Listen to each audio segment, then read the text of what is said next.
welcome to Magical Aspirations, a podcast for magical people where we aspire to gather all of the knowledge magic has to offer, a place to illuminate and demystify all things magical.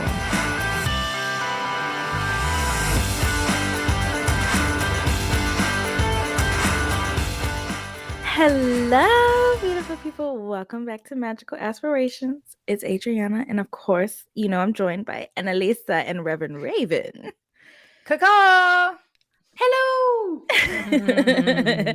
And we have a juicy ass topic to talk about today with a lovely, beautiful, phenomenal guest. Her name is Damanique, and she is a spiritual therapist. She is a mom. She is a poet.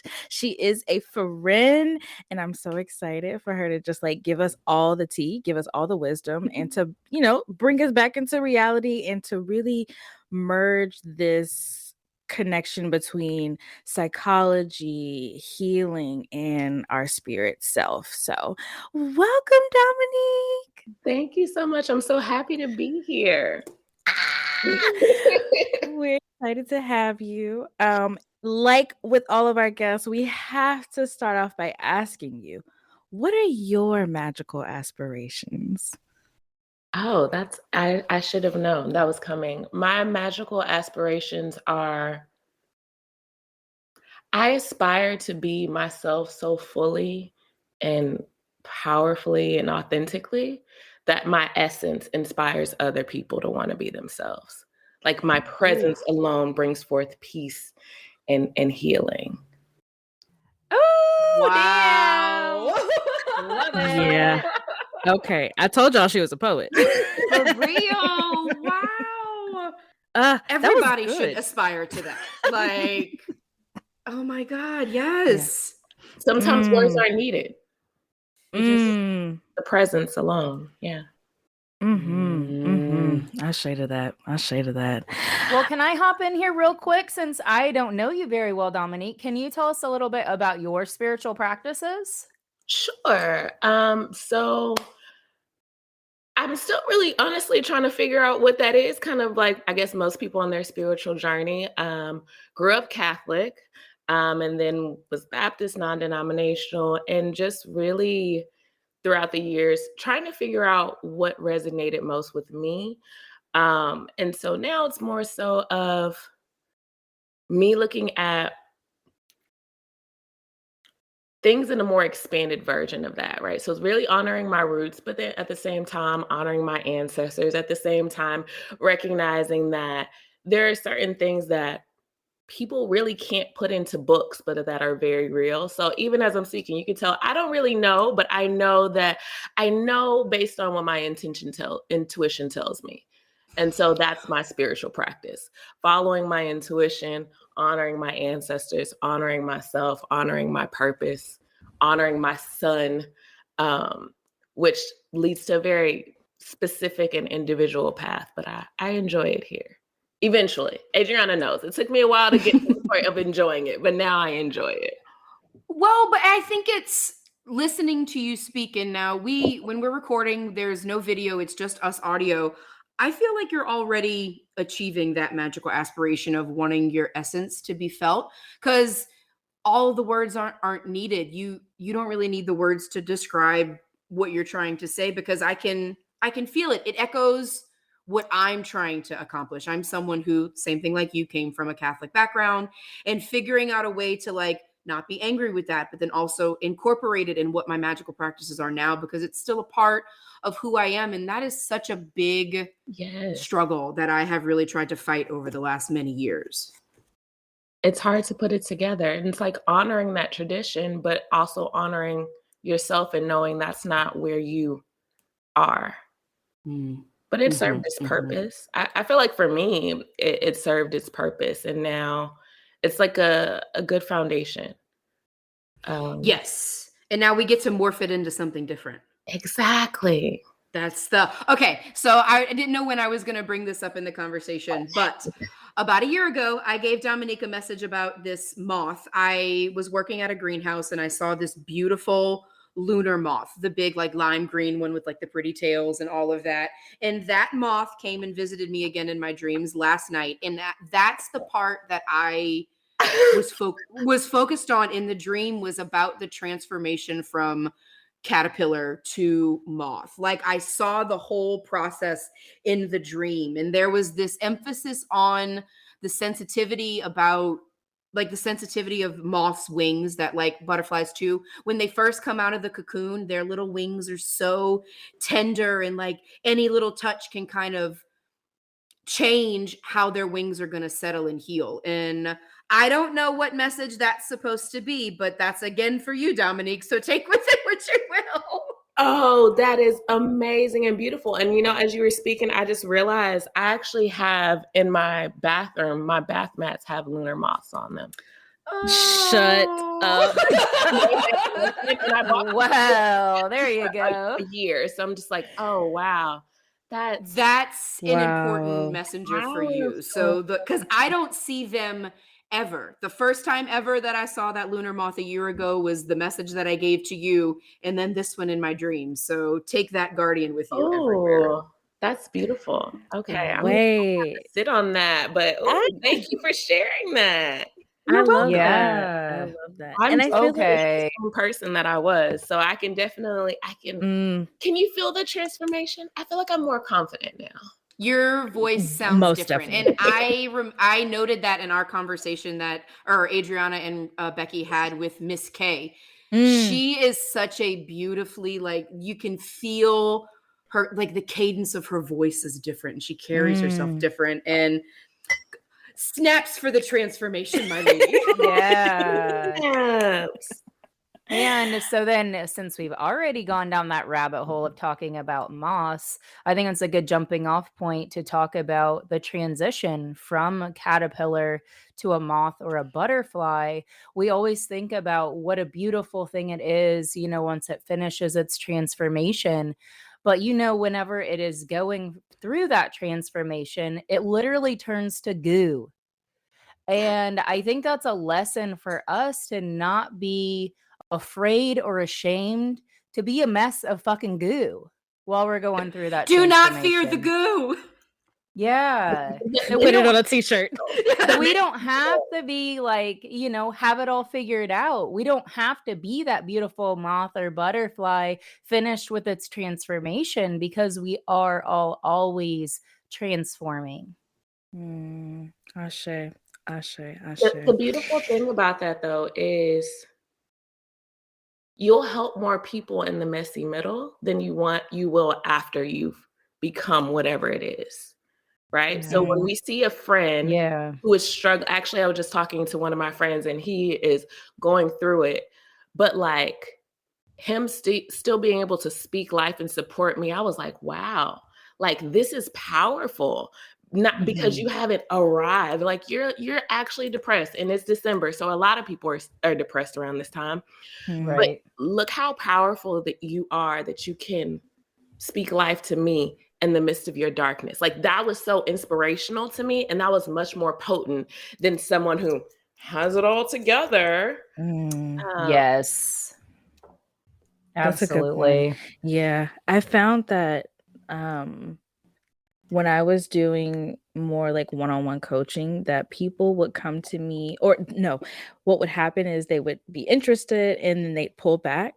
And then they'd message me afterwards and they'd say like, hey, I really want to work with you, but everything's just a little chaotic right now and I'm just not feeling my best and I want to wait until I have it together. I'm like, what the fuck is the point of you working with me if you already got it together, babe?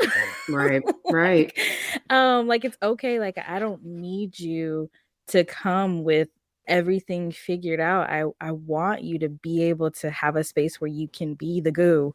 And that's like essentially what I'm here to support and watch you through. But it's so interesting how people feel like before I do something for myself, I need to make sure I got it all together, you know?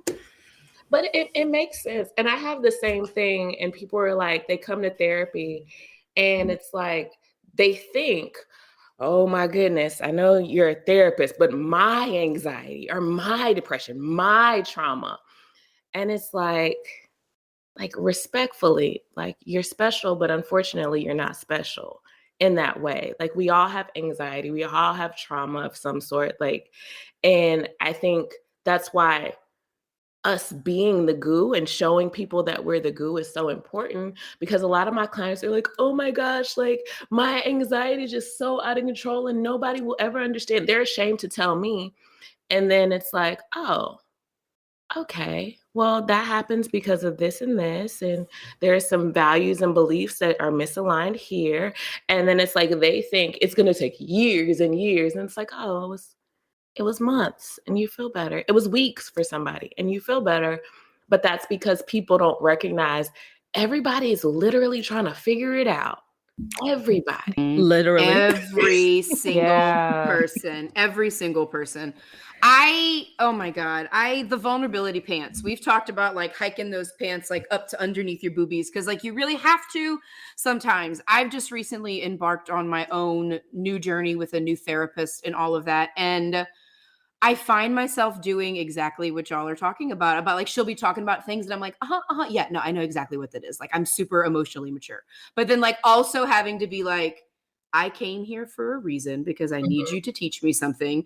And what's the point if you don't actually put the vulnerability pants on? And that does, I know one of the things that we definitely wanted to talk about, because we are a magical podcast, being able to be vulnerable with your therapist if you don't know that they're a spiritual person. That is something that made me want to vomit until about a month ago. And finally, I just like word vomited all over my therapist one day that I was like, I need you to understand that like I'm a woo-y person. Like I talk to my spirit guides, I go with like gut feelings, and I do silly, irrational things sometimes because I have no choice but to like follow my intuition. And I was like, and you're just going to have to deal with it. And she was surprisingly like, I'm really open. Like, if you give me the opportunity to accept you, I just might. And I was like, okay, fair. Whoa. If you give me the opportunity to accept you. Yeah. Wow. She's good. That wording's so powerful because we have to accept ourselves too. Or I think the other big thing is a lot of people, not just in a relationship with their therapist, but with their partners, with their family, with whomever. If you don't show up authentically, if you hide parts of yourself because you're scared that people will reject you, you will feel rejected without giving people an opportunity to accept you. Right. And there's this huge barrier that is there that people genuinely don't know is there. And so you don't give people an opportunity to love you, to support you, to accept you, to encourage you in a way that feels real and authentic and helpful if they don't actually know all of you. They know Instagram you, or they know, I don't know, whatever, a part of you that you deem socially acceptable. But going back to it, everybody's legit figuring it out. And if your therapist would have responded with anything other than how she responded, she would not be a good therapist. And that was definitely me allowing myself to even, I'm an Aries, so I always like come in like super hot. I hadn't really realized how defensive I tend to be about things in that sense, for exactly that reason. Like, I think that people, I guess at the root of it, I still think it's weird. So I think other people will think it's weird, but like, I don't want it to be weird. So now I'm going to get in your face kind of about it. It really makes so much of a difference. But like you were talking about how important it is with your partner as well. That changed our relationship drastically many times over. That like, as I continue to show him that that's who I am, and like he continues to accept it in the same way that my therapist did, of that, like, give me don't decide that I hate you for it already. Like, how do you what advice would you give to people on how to give people the space to do that? Because like that was a hurdle that I had to climb over. So I think that's a really hard thing. So I think part of it, we have to realize why people behave that way. So why am I scared to show all parts of me? Because no matter who you are, at some point you were vulnerable. You showed a part of yourself and it backfired. Or you saw someone else be vulnerable and they were chastised, they were made fun of, and all of these things. So I can understanding that you shouldn't just be like, I'm super excited to be vulnerable. No, part of that is a defense mechanism. And maybe you don't share that part of yourself with, you know, everyone because it's scary, but you should share it with those people that are closest to you, like your partner, like your therapist. If you have kids, that's another thing. So they can see the messy middle to know it's important, but that's a whole different thing. But I think it shouldn't be easy. It kind of reminds me, if anyone's queer or has any queer friends, so let me tell you, usually what happens in therapy with queer folk, some people don't actually say, hey, I'm queer. What they do is they like drop little things, and I'm sure you guys have seen this too. They like drop little things, they say little things, and they look at you to see how you respond. You're like, oh yeah, such and such, she has a girlfriend, and they look at you to see, are you wincing? Are you disgusted? Do you think this is normal? Do you whatever? And then you can kind of see, oh, okay, well, this person isn't inherently homophobic, transphobic, or whatever, right? And then you feel more comfortable to share. And I think that could be the same thing of like, you don't have to spill everything. But for me, in my personal life, it was like, I'm really big on dreams. But I wouldn't say I'm big on dreams and, God speaks to me through dreams. And so when God told me to do in this dream, I'm automatically like, I didn't come in hot like that. I came in with, man, I had this dream about X, Y, and Z. And then like a week later that happened. What? That's crazy. What? And then allowing people to see how they responded. And I found out like a lot of people get messages through their dreams. But initially I thought I was very weird for that. And I'm like, there are certain people I don't talk to. I saw you double crossed me in a dream. So I keep you from a distance because in a dream you double crossed me. And then but I had to like drop those little hints and realize, oh, I have a lot of friends that are like that. I have a friend who won't actually date someone until they come and basically they're accepted in their dream. And then it's like, okay, I can date you in real life. But it's like I had to be open just a little bit and then see how people respond because people aren't no one's ever as judgmental as our anxious brain tells them. Even if people don't. Ooh, that is the truth. that's a word. Wow. Ever. Like our anxious brain thinks of like worst case scenario. How often does the worst case scenario happen? Almost never. It never happens. Maybe it's bad. Maybe people have a negative response to you. But I've asked so many of my clients over the years, when has the worst case scenario ever happened? And most people look back at me and they're like, never. Never, ever. Ooh, yeah, I had to sit with that one myself. You let the cat out the bag talking about anxiety. So the three of us are right on board. You're like, yeah. Oh, yes. I go Guilty. to that church. That's you. Guilty. Yeah. I was over here cackling when you were talking about dropping the hints, especially queer folks, because I do that quite often. And the looking at people just to see how you respond is one of my favorite activities.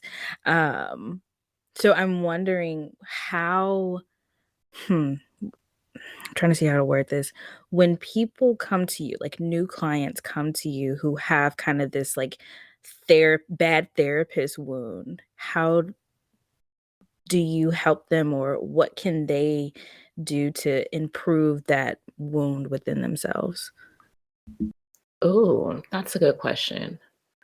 I think number one, the way that I do intakes is different in that I kind of lay it on heavy with everybody and just like who I am, what I do. Also, I have blue hair. So I think that also kind of has people kind of like, oh, she might be a little bit more accepting. She's a little spicy. She's a little spicy, she's a little out the box. But I think part of it is I can usually sense that.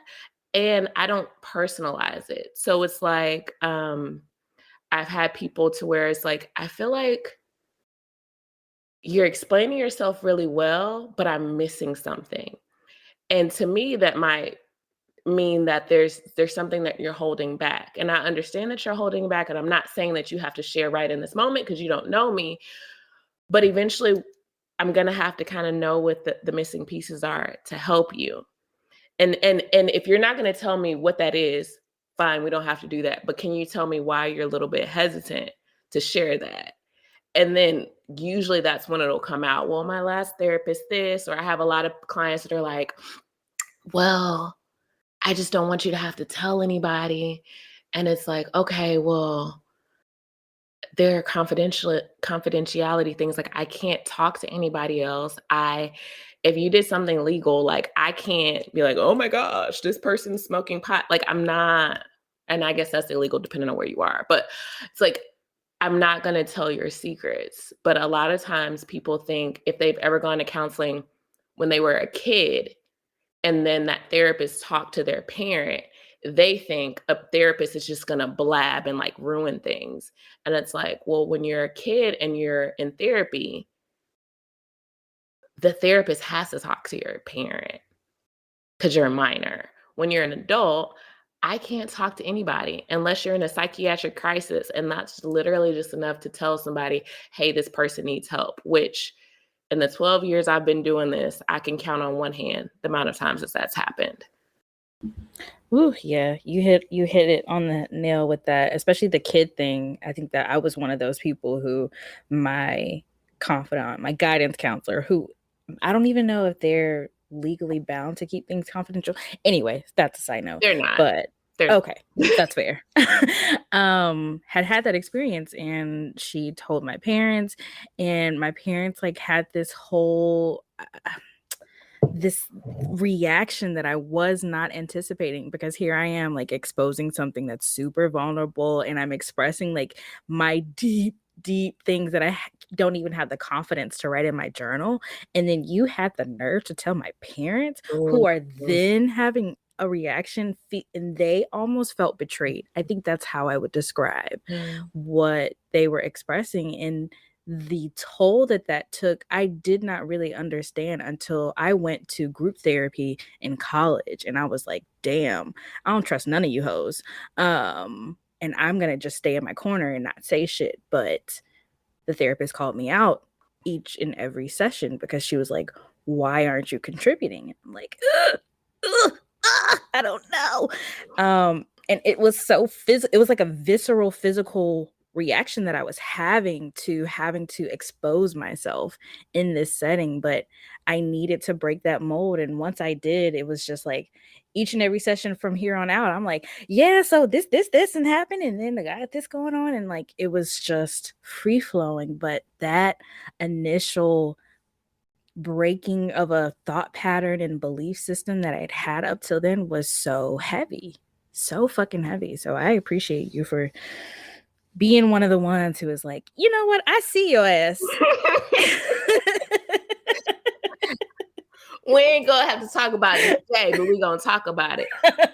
Exactly. But I think that's the other reason why it's important for folks to find a therapist that they're comfortable with, and then trust the process in that. Like, I don't expect my clients to, well, there are some that just, they don't have people to talk to, so they just tell you everything. But I don't expect someone to be completely open with a stranger, because I'm a professionally trained, highly charming stranger, but I'm still a stranger. And so there's no expectation of that.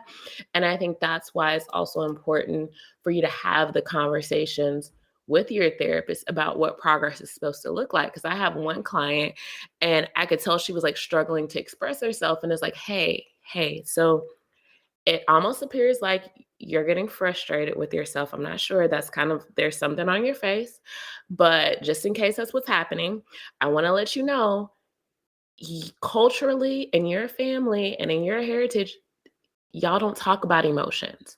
So there's no expectation that you're going to be able to speak about emotions, especially not well. So like you're exactly where you need to be at this point in the game. And if 2 months down the line, you're still having trouble expressing X, Y, and Z, well, then we'll look at this. But first, second session, like it's rapport building. It's getting to know you. It's getting an understanding of, you know, how we can even work together. That's why expectations are such a big thing. And people can't think, I know what therapy is going to be before I like just go in and ask your therapist, what does this look like for me based on the issues that I'm bringing, based on my goals? Like, what does this look like? Because if you have something that's going to take a long time to like process, then you on the second or third session not really sharing as much. We're on course. We're pacing. That makes sense. We'll get there. Let me give you some homework to work on to help you out. We love homework. That's the first thing I told my therapist was I love homework. And she's like, okay, because like she's giving me a bunch of like little tests and surveys and things. And she's like, only if you want to. And I'm literally like, I am paying you to help me figure these things out. Give me all the surveys, all of them. Yes. As you're speaking, I really like that example that you just gave about that particular client about kind of just like picking up on that something was behind what she was showing. How do you feel like you as a therapist has grown and changed as your like intuition and magical practices had changed? Oh, okay. This is good. So number one, I now share with my clients. Sometimes I have like dual processing. So it's like part of it is like I'm very present and I'm listening, but another part of me is like intuition is talking or something else is like going on. And so it's like at times it takes a moment for me to like orient myself to all that's happening. And I will just tell them that. But I think a big part of it was initially I thought I just have to kind of follow the course. And it needed to make sense for me. But I would get like nudges and I'd be like, that example doesn't even make sense. Like, I'm going to tell them this example. And then my intuition's like, no, use this example. And I remember one of the first times I did it, I was like, I don't know. It just kind of reminds me of like a pie chart, which to me, I was like, first of all, I'm a professional, I'm a poet, and I'm creative. I can come up with a better analogy than a pie chart. So a part of me was like, But that client was like, oh my gosh. And with my job, we're actually working on X, Y, and Z with these different diagrams. And it kind of looks like a pie chart. And they were able to make the connections by themselves. And I was like, oh, okay. So now, and then it turned into if I would get this nudging, I would kind of tell them and be like, hey, I'm working on this thing to where if something comes to mind, I just feel compelled to share it. So I'm just going to share it. If it doesn't resonate, like, you know, we can just keep going again, because I was doubting my own intuition. And now I just say it and it always lands. Like it always lands in ways that I couldn't anticipate.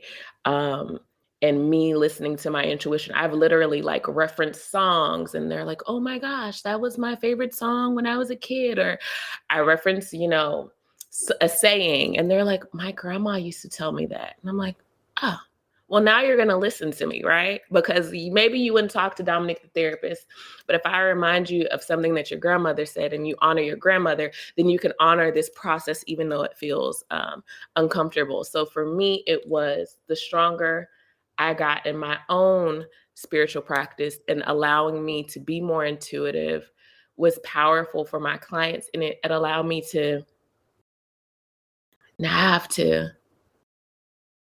think so much or work so hard. It feels like, and Adriana, correct me if I'm wrong, but I'm getting like big mediumship vibes. Like that's No, what, but actually.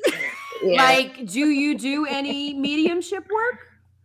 You know, maybe in the future. I don't know. I feel like that's where I'm going. Maybe I could be compensated more correctly for my. Yeah, right. Well, because like that's what it's kind of making me think of. That like, especially like if you're growing more than just like, you know, because traditional therapists are wonderful, but like think of the things that you could bring to people. Like you saying the thing about like the grandma connection, like it's like spirits like giving you the pieces of the puzzle to help them trust you more. Yeah.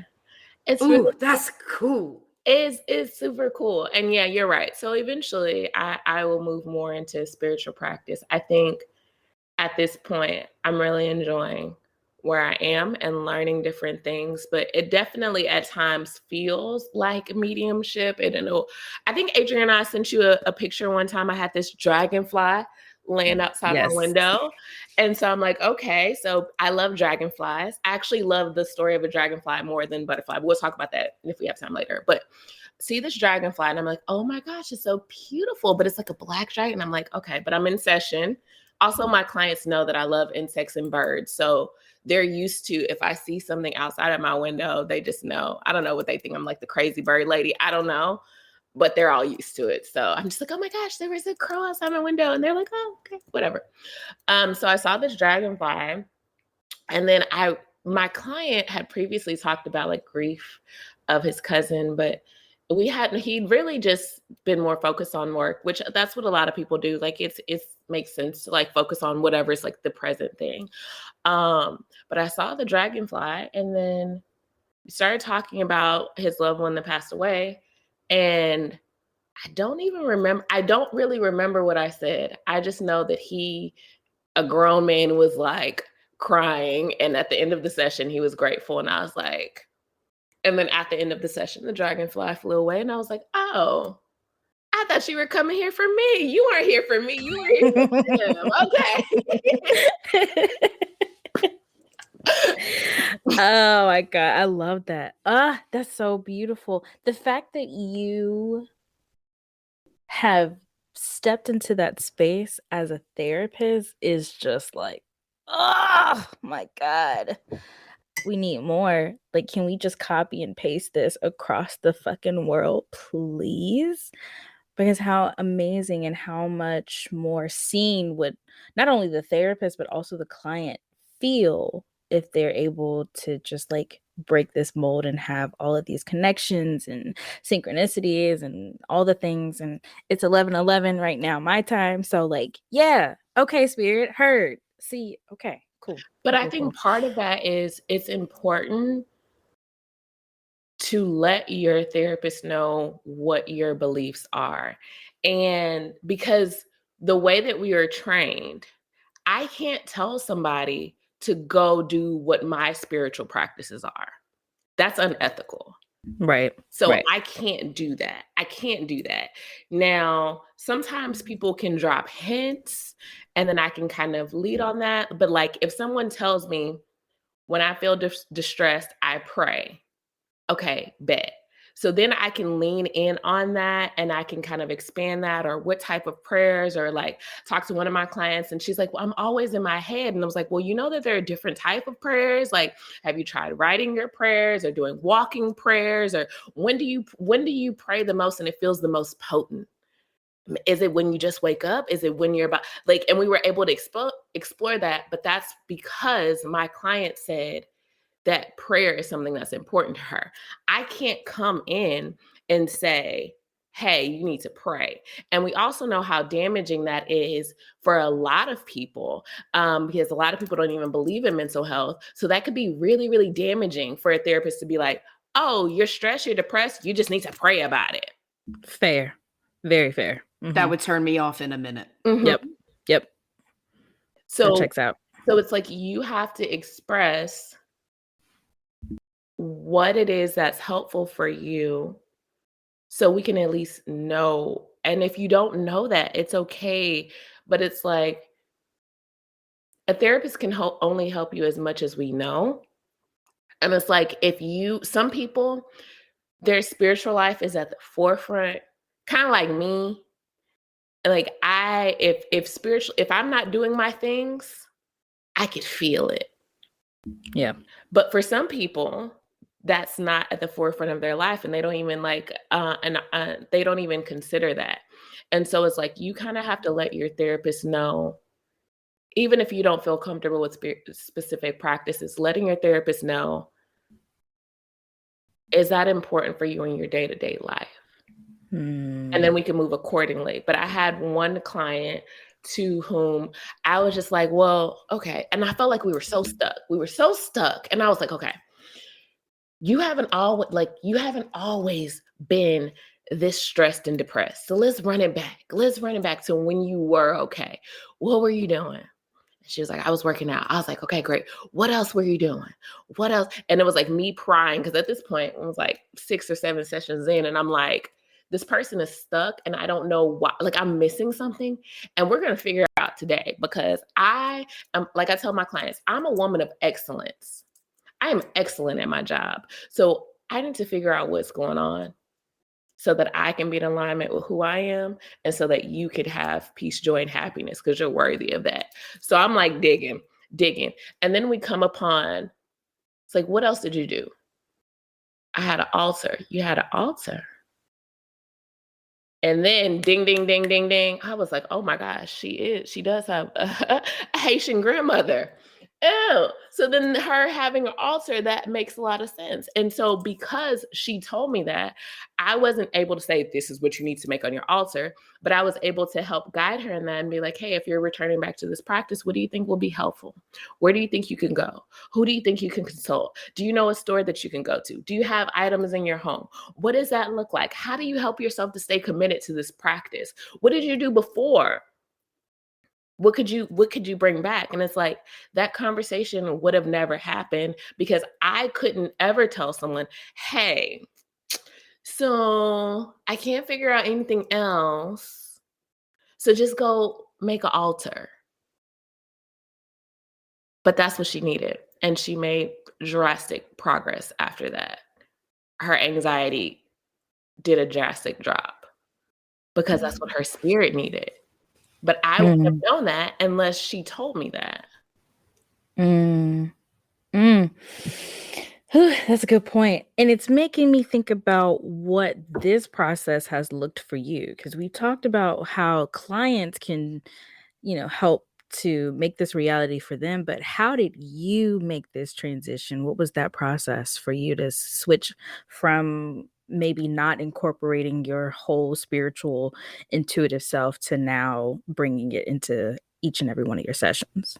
I think a big part of it was, oh, how deep are we gonna go? Okay, I'm All gonna the way. All the way. I'm gonna display vulnerability, understanding that the best stories are vulnerable stories.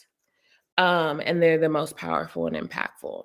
So I think part of it was I had to learn how to just in general have confidence in myself. Because why did I first of all, leading with, at 16, I decided I was going to be a counselor. 20 years later, I'm a counselor. So that's dope. So, which it is dope, but then it's not, in that I experienced trauma, and my idea was, it sucks to not have anybody to talk to.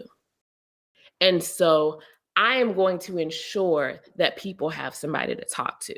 So when I was in undergrad and grad school, I literally, mostly in undergrad, because grad school was cool. But like in undergrad, I literally would write, this is for the 14-year-old girl who doesn't have anybody to talk to, or this is for the 17-year-old boy who X, Y, and Z, to get me through those stupid classes that I hated, like poli-sci and just like whatever. And so it was really about me helping others. And I thought that I justified my pain and trauma in that now I can turn this to help other people. It wasn't until more recently, like the last couple of years, it's like, oh, wait, I'm worthy of the healing that I gave everybody else. I didn't recognize that. And so once I recognized that, I had a whole, I don't know, what was it, 2020? I decided to lock my hair, which for some people is like a hairstyle. For me, it was like, I'm locking my hair. This is a commitment to myself that I will not enter rooms or relationships in which my whole self is not welcome. And then I had to figure out what that whole self was. And I had to look at my hair, and literally every time I look at my hair, it's a physical representation of the fact that I'm committed to myself. And so as I allowed myself to get to know who I was, not just Damanique the counselor, not just Damanique the friend, but like I'm a whole person, allowing me to give myself permission to bring my spirituality into the room because it already was there anyways. I used to think that I was smarter than everybody. I used to think I was like, I'm just smarter than everybody. It's like, I'm not smarter than everybody. I'm just really intuitive. And I just see things. I just know things. And so me giving myself permission to honor myself led to me very quickly honoring my intuition, which led very quickly to my clients then listening to their intuition and seeing their wins. And then it's like, oh, this is bigger than I realized. And so like I kind of have to do it. Because the other cool thing about me versus other folks is like literally I'll go through things, I'll go through a lesson, and then immediately afterwards, I'll be sent a client that is going through something very similar. And I was like, oh, some things I go through are not even for me. Some things I go through, so because there's somebody that's coming that they're gonna need that specific experience, and then I can like lean into that. So now I look at my spiritual life different. I look at hard times differently, and I allow myself to show up more fully. Because before it was like, I have to be professional and I have to, I want to be professional. I want to have myself together. And I'm just like, I'm not the therapist for everybody because I'm showing up how I show up. And actually, in the kind of work that I do, I'm honoring my clients in that because now they know they can show up however they show up. I have clients be like, "Ooh, child." And I'm like, "Oh, well, hold on. We're going to get into it, but I need to sip this coffee because who?" And they're like, "You know what? I just grabbed me a cup of coffee." And that's little, but it's showing that there is no need for perfection in the path of healing. And actually, perfection is a huge blockade for healing. Like if you're trying to be perfect, you're hustling backwards. If you're trying to put on this guise to like, I have it all together for your therapist, you're hustling backwards. It doesn't even make sense. Because if you had it all together, respectfully, you wouldn't be here. And also, I'm a healer. So if you do have it all together, respectfully, I want to go speak to the person who needs me. Because why are we here? You just want a friend? Like you have friends. And so I think my journey in accepting myself has allowed me to show up differently, which then attracts different clients. And people can see it and they can feel it. And it's like, I might be stressed and depressed from one time or the other, but like I have genuine peace. And I think people see that. I genuinely like myself. And I think people feel, even if they can't name it, they're just like, I really like you. Okay, yeah, you just really like the fact that there's peace here because I'm showing up as my full self and I'm curating a space to where you can show up as your full self. And neither one of us have to be perfect because perfect is an illusion. And neither one of us have to be perfect because that's literally not the goal. And in healing, there's so many messy middles. And you have somebody, me, who will sit in the messy middle. And then when you get comfortable enough of sitting in the messy middle and knowing that you don't have to pretend to be somebody else, then you can sit in the messy middle with your partner, with your kids, with your parents, with your coworkers, with whomever is a safe space for you. And that's where healing takes place outside of the counseling room. So me giving myself permission to be myself and trusting the fact that the type of clients that I need will come to me. And everybody doesn't love me. Some people are like, and I'm like, I feel like this is not a great fit. And then I can refer them to somebody who is a great fit because they're worthy of that. But I can't pretend to be someone else for hours upon hours upon hours every day for the sake of being a professional. especially when that's why a lot of my clients are stressed and depressed, because they're pretending to be someone else for hours upon hours upon hours every day. And then they have the audacity to be like, why am I not happy? Well, baby, you're not living your life. You're living somebody else's life.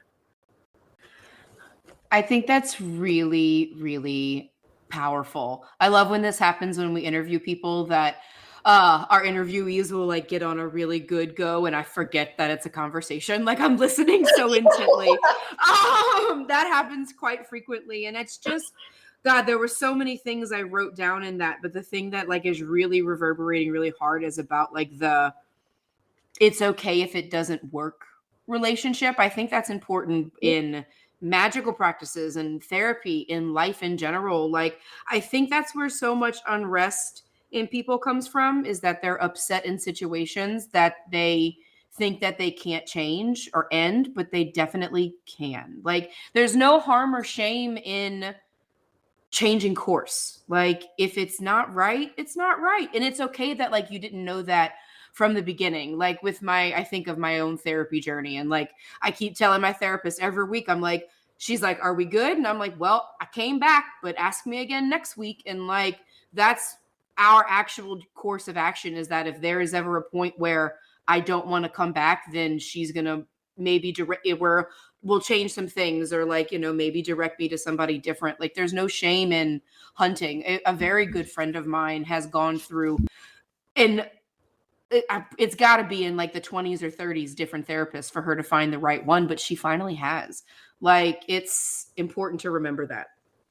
Yeah, I think that makes for a really great professional in the magical and the therapeutic world for sure. I love firing clients. It's such a free thing. I guess firing is probably not a good thing, but like But whatever. No, it's firing. You fired me from soul support, but it needed to be done. It does, because like things run their course. You can sense when they're ready to like go do something else, go explore another piece of themselves, or maybe they don't need to be with anybody else. They just need to be with themselves and really like get to know this new person that they have transformed into. And I think that's just such a beautiful thing to be able to offer your clients from that professional space. So, I just love you so much. This is beautiful, but I want to go back to the compatibility with the therapist.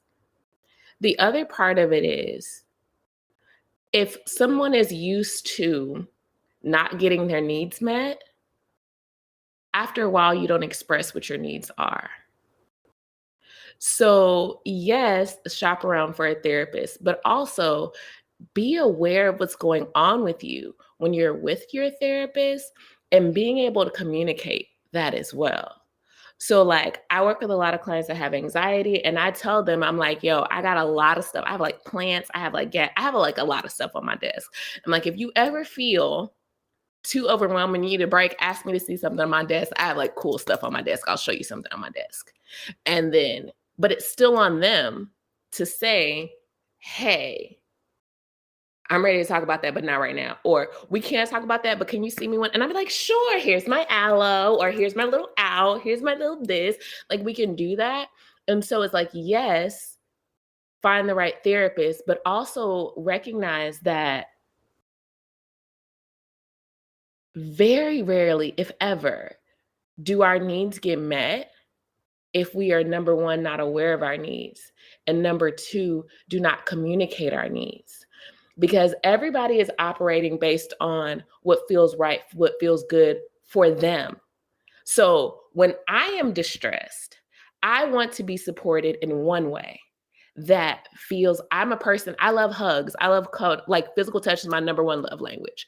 So like when I'm distressed, I remember when I was little, my grandma, I would just lean on her and she like just rubbed the top of my head, and I need to talk.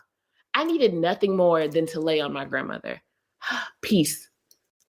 I know other people to where it's like when they're upset, and actually in de-escalation classes, they'll teach you never touch somebody when they're upset, because you don't know. That could be a trigger for them. And so that's why it's important when you go to therapy, give yourself permission to figure out what you need. Because if you can tell your therapist what you need, then you can either get what you need, or they can find you someone who can better serve your needs. Either way, it's very powerful, impactful, because now you will have a person to where you can actually state your needs. And instead of invalidating your needs, instead of escalating their needs above yours, instead of whatever happens outside, you're heard. And there's something very powerful about me using my voice and there being action taken in my favor. And so, yes, find a therapist. And also, if it's not working, you can be like, I'm curious as to what the pacing is supposed to be like. Because sometimes people have unrealistic expectations for the pacing. Sometimes people are like, I want to talk about all my deep, dark trauma. And I'm like, we're not going to do that. And I've had to tell people, it's not that I don't care, but I feel like it would be irresponsible and unethical for us to dive deep into your childhood trauma before we have a basis of coping skills for you to handle that. That's harmful. I'm going to make sure that you're able to know like how to communicate with me when it's too much, how to decompress, how to de-stress, how to set boundaries, how to do all of these things before we dive deep, because you've probably tried to think about your trauma before. You've probably tried to think about things before, and it feels so out of control because you didn't have tools to handle it. So I hear so much about you. Respectfully, we're not talking about that right now. We need to get a foundation of tools so that when we talk about that, it's healing and helpful, as opposed to scary and damaging and reaffirming the negative concept that emotions are big and scary. Because bringing it back to like spiritual life, it's the idea of like, when people experience big emotions, what do? They usually disconnect from themselves. They disconnect from their bodies. This emotion is too big. So what are they going to do? Fuck it away, suck it away, smoke it away, drug it away, shop it away. And they're disconnected from themselves. And if you can't find comfort in yourself, if you can't ground yourself, how do you access the spiritual part of you? And if you can't tell people what's going on because you don't know what's going on, because here's the other thing. A lot of people are like, you should just communicate your feelings. Most people can't communicate their feelings because they don't actually know what they are, because they're disconnected from themselves. Big facts. So if you don't know what you're feeling and you're just doing whatever it is to escape it, you don't have the spiritual support of your spiritual team, no matter what your beliefs are, God, whatever. Like, you don't have that spiritual support, and you don't have that relational support. And then people just think you're acting funny, you're doing this, you're doing that. And it's like, in the moment where you need the most support, you cut yourself off. And if you have a therapist and you follow that same pattern in therapy, like, how do you get out of this torturous cycle? If you don't tell your therapist what's going on, you're stuck in the cycle. And then there's this inner critic that says, see, no one loves you. See, you're too sick. You're too this, you're too that. And it's like, no. If you would have just told me what was going on, honey, I would have helped you, because you're forever worthy of peace, of love, of joy. I told my clients that all the time. And they kind of look at me like, what? I'm like, yeah, this is the one belief that I will impose. Like, I believe everyone is worthy of love, peace, and joy. And that's the basis in which we will interact. And they're like, what? Yeah. That is, my husband and I were just talking about something similar yesterday morning, and about how those are foreign concepts sometimes. And like, you do kind of look at people a little funny, like love, peace, and worthiness. Like, that's not what we were taught. Wow. I've taken so many notes from this conversation. I have two questions for you, Damanique. Sure. First one. So you were mentioning about people finding compatibility with their therapist. Could you give us and the folks listening some different modalities of therapy that probably aren't talked about that may work better for them than maybe talk therapy or something like that? So outside of therapy, what are some different healing practices? Or not even the healing practices, but the different types of therapy that there are. So like CBT. Okay. Yeah. Okay, cool. So number one, I'll lead with, um, I just believe that I go more so of the compatibility with the therapist other than modality, because a lot of therapists I know are pretty eclectic. But when we talk about CBT is more structured, which some folks can really get behind, especially people that are more analytical, because it's not like a messy middle. It's like thoughts, feelings, behaviors. They all influence each other. So we're going to gain awareness of your thoughts, your feelings, and behaviors, and then you can be strategic about what you do if you understand the impact of those three things on each other. Um, Also, some folks are like into like person-centered therapy, which that one is more, I feel like that one could be more long-term, because it's really like just whatever the client needs in the moment and just kind of journeying on that route. If you have extensive trauma that you actually want to process, which I'm not sure that everybody needs to process it in the way that they think they should. But I mean, there are modalities like EDMR. I haven't actually experienced that. I know that other people say that's super helpful. If someone has like borderline personality disorder, then DBT is a standard for that. There's a lot of different modalities, but I think it's important that once you begin on the journey, recognizing that there are different options and people have different specialties. So it's like, I'm not the therapist that you're gonna like dive deep into your trauma. If that's what you want to do, you want to talk to someone who's specifically trained in trauma. I also feel like, and I guess I'm answering your question, but I'm not, because I kind of feel like it's like, what does that particular therapist specialize in? Because they would know. I don't know the best practices for like eating disorders or schizophrenia or OCD, because I don't work with those things. And so it's like, if you're looking for a therapist, look for someone who specializes in whatever you're trying to get service Mm, for. And then mm. recognizing that, here's another, do we want to go here? Okay, briefly, we'll go here. So the other thing to keep in mind, and why I'm straying around the idea of modalities, is because I guess technically I'm trained in CBT. But what I do is not, it's CBT, but it's not. There's a little, I put a little, like, That's a little razzle dazzle. on it, put a little on it.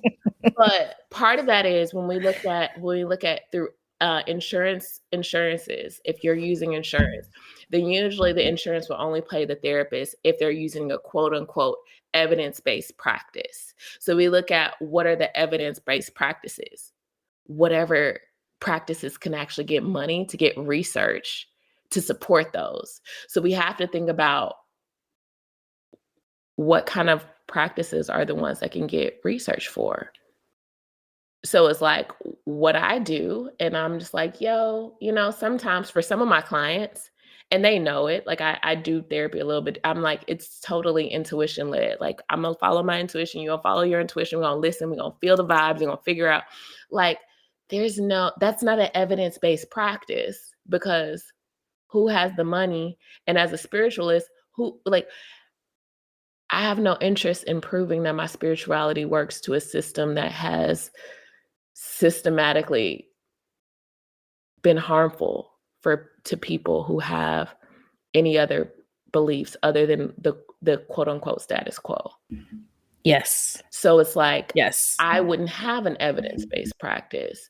And so that's why I think it's important to go with, when you're having something, when you were seeking a therapist, number one, I feel like you should try to find a therapist that identifies most as you are. If you're queer, get a queer therapist.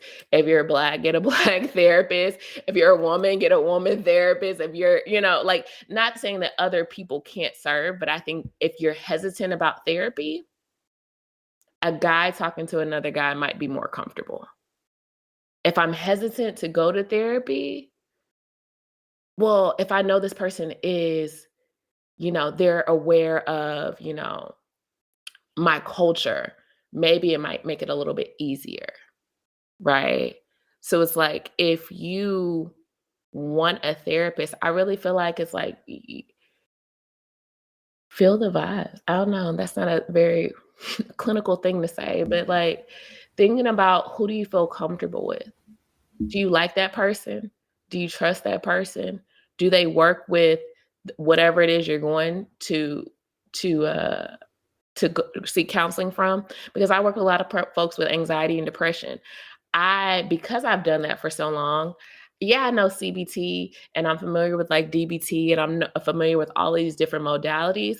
But what I am able to do is I'm able to determine, ooh, you need more somatic stuff. We got to lean in there. Like, yeah, we can talk, but also I need you need to stretch every day. And then, or you need to walk, or you need to be doing something while we're in session.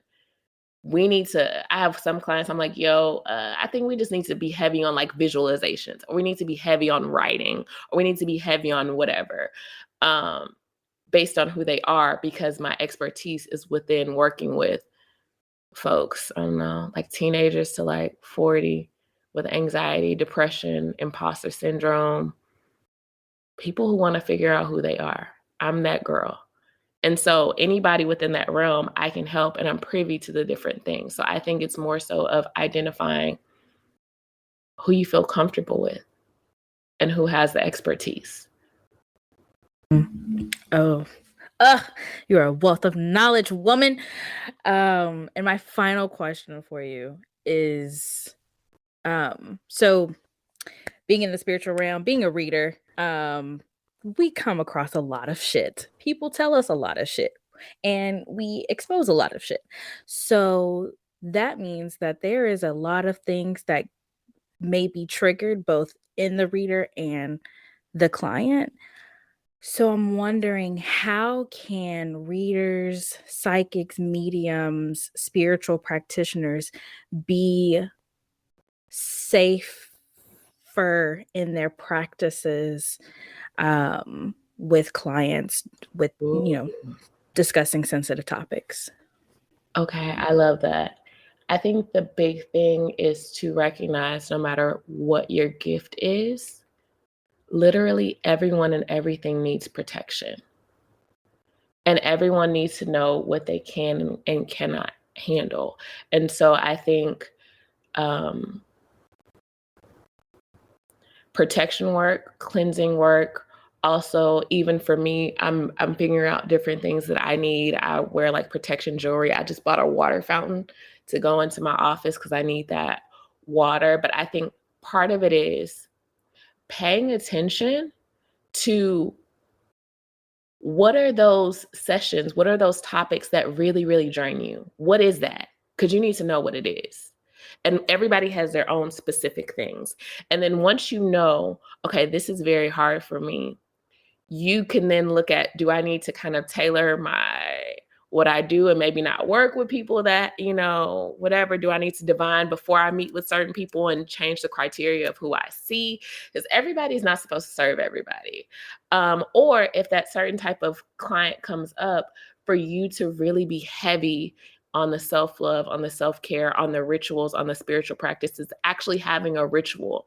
If you have I work with a lot of grief folks, which now understanding more about why I'm so exhausted. At first I was like, this is just really draining. I'm like, oh no, you channeling her grandmother right now. So I'm exhausted at this point.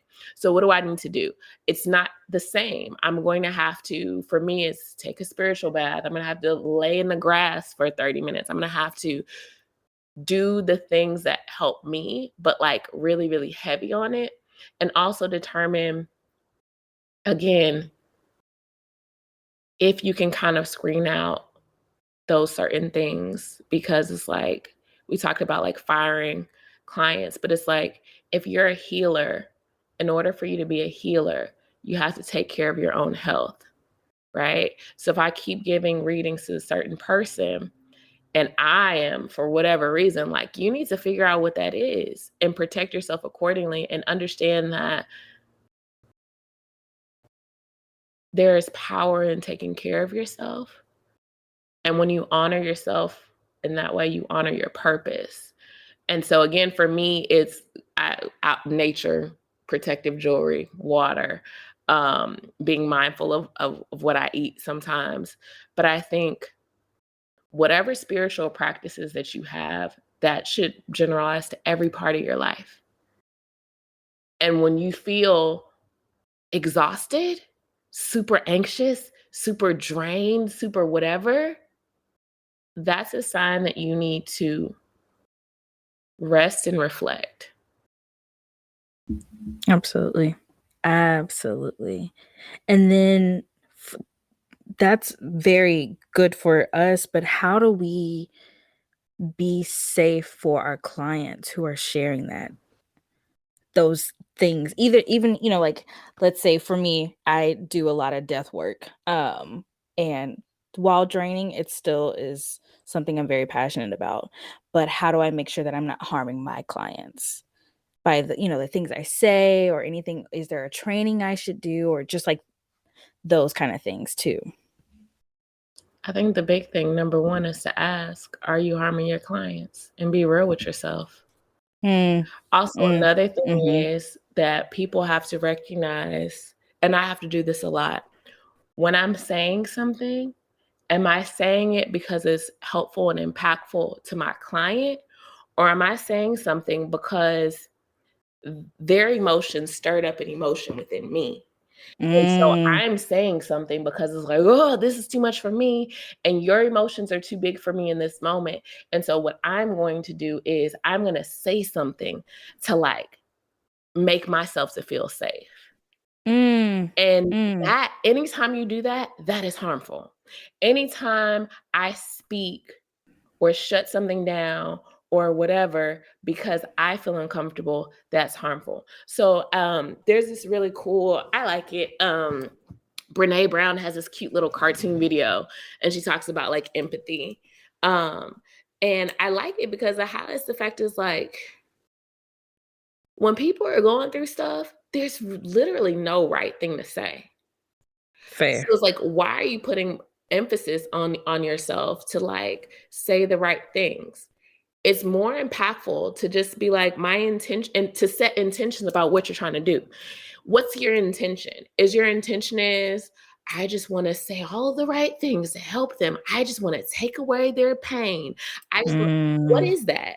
And if you're not mm, setting intentions, well, then you should start there and set intentions so that you won't be drained with certain things. I tell my clients all the time, my intention is to curate a space in which you're seen and heard. I don't have to talk to do that. I don't have to say the right words to do that. I can look at them and they can feel seen.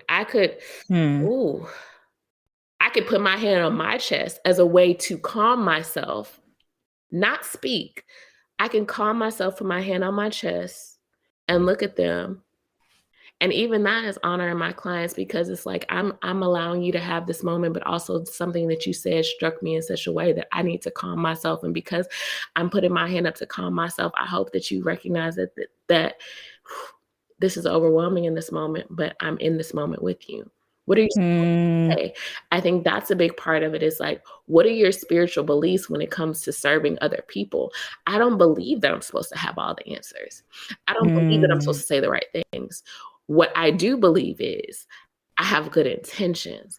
And I do believe that when something's on my heart and mind to say, I have to say it. And when there isn't anything, I let it breathe. If I don't know what to say, I don't say anything. And then usually the person will continue and sometimes it might come to the silence might be a little bit uncomfortable. And if they say something about it, I could just be like, you know what? This is so heavy. I felt like I needed a moment.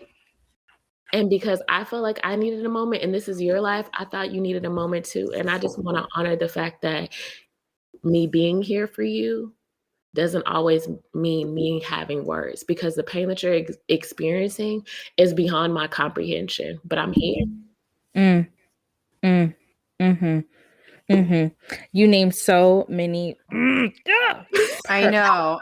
So many Oh things. my goodness. This has been such a great conversation. I do know that Reverend Raven, being our wonderful community witch, she's got some other stuff coming up, so we are going to have to cut this one short, I think. Damanique, we are definitely going to have you back, because I've got so many more questions. Just very quickly, where can people reach out to you, or people like you that are witchy type magical people? I really don't know. I mean, I have Instagram, Catalyst Poetry. But I really feel like, folks, if you need more witchy type people, ask people, because there's a lot more spiritual people out here than you guys think there are. Big facts. Yes. Yeah, that makes me think of, when you were talking earlier about dropping hints and how people, in the queer community will say things and see if people are responding. For me, in my profession, it is my crystals on my desk. I get so many comments, and then those lead to conversations based on the crystals that are there. So, just drop little hints so people know that there are other witches out there. Love that. Amazing. Thank you so much for coming and sharing your wisdom with us. Yes, thank you. Oh my gosh, this is so much fun. And this is not where I expected the conversation to go, but it was very healing for me to share with you guys. And I appreciate the opportunity to speak with everyone. And if you feel like you want a therapist, just try it and see, because if you feel the need for a therapist, you probably need one. Yes. Ashe. Ashe. Beautiful. And on that note, goodbye, magical people. Bye. Stay magical.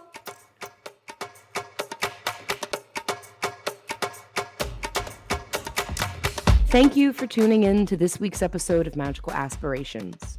Be sure to like and follow us on Facebook and Instagram at Magical Aspirations to keep up with the latest and the greatest from Annalisa, Adriana, and Reverend Raven, and to join in on the Magical Aspirations conversations.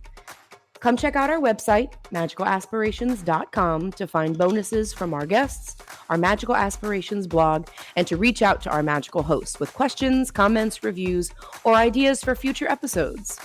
We are so grateful for each and every one of you listening. Thank you again, and as always, stay true to your magic.